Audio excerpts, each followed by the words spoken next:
Hey everyone, welcome back to Corporate Decoder, the place where we decode the hidden stories within corporate filings. Today we're diving into Teledyne Technologies, and let me tell you, their latest report has some interesting moves that might just surprise you. Before we get into the nitty-gritty, if you love getting these clear, no-nonsense breakdowns of company reports, please subscribe. And hey, we have a fantastic community growing on Discord, linked in the description below, where we unpack these things together. So Teledyne Technologies, you might know them. They're involved in a bunch of high-tech areas like aerospace and defense, instrumentation, and even digital imaging. They just dropped their latest update, and it's a bit of a mixed bag with some really important strategic decisions highlighted. The first thing that jumps out is a decision made by their board of directors on July 22, 2025. This wasn't just a minor adjustment, it's a pretty big signal about how they see their own stock and their future plans. They announced a massive new stock repurchase program. Specifically, the board authorized them to buy back up to a whopping $2 billion of their own common stock. This is not small change. Think of it this way: when a company buys back its own stock, it's essentially saying they believe their stock is undervalued, or they have too much cash and want to return it to shareholders in a way that can boost the stock price. It can also signal confidence from management about the company's future performance. As they are willing to invest heavily in their own shares, this new authorization also makes any old stock buyback plans completely irrelevant, showing a clear shift in strategy or significant new phase for the company. Now, this repurchase program announcement came hot on the heels of their second quarter financial results, which were released on July 23, 2025. This timing is usually no accident. Often companies will announce major strategic moves like stock buybacks around their earnings releases to provide a fuller picture of their financial health and their intentions.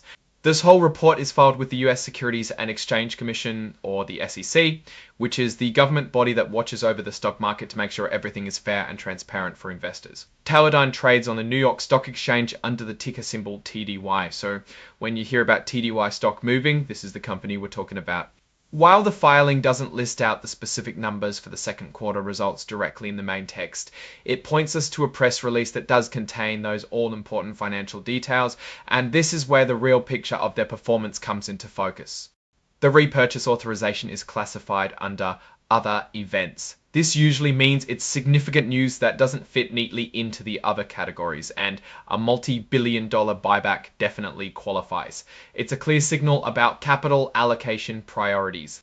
And for those who really want to dig in, Exhibit 99.1 is that press release with their second quarter 2025 financials. It's the source material for understanding just how that massive stock buyback program can be funded. The report is signed by Stephen F. Blackwood, who holds a pretty crucial role as Executive Vice President and Chief Financial Officer. His signature means the company is formally attesting to the accuracy of the information presented. Now, looking at Teledyne's overall situation, a $2 billion stock buyback is a really strong statement.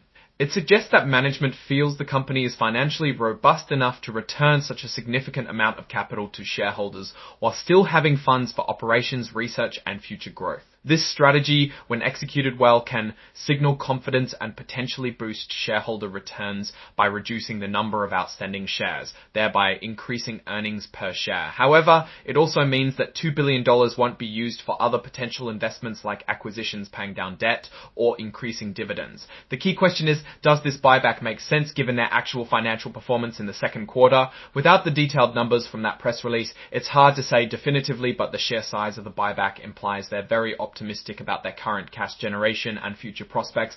From a Warren Buffett perspective, you'd want to see if this buyback is truly creating value or if it's just a cosmetic boost.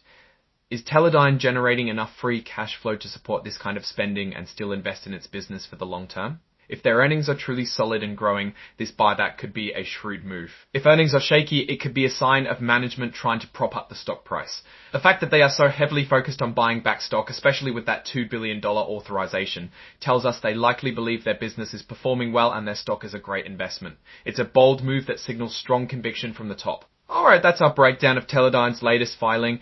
What's your take on this massive stock buyback and what it might mean for Teledyne's future? Let us know your thoughts in the comments below. If you found this deep dive helpful, please give this video a like and subscribe for more corporate insights. And don't forget to join our Discord community through the link in the description to keep this conversation going. Thanks for watching, and we'll see you in the next Decode.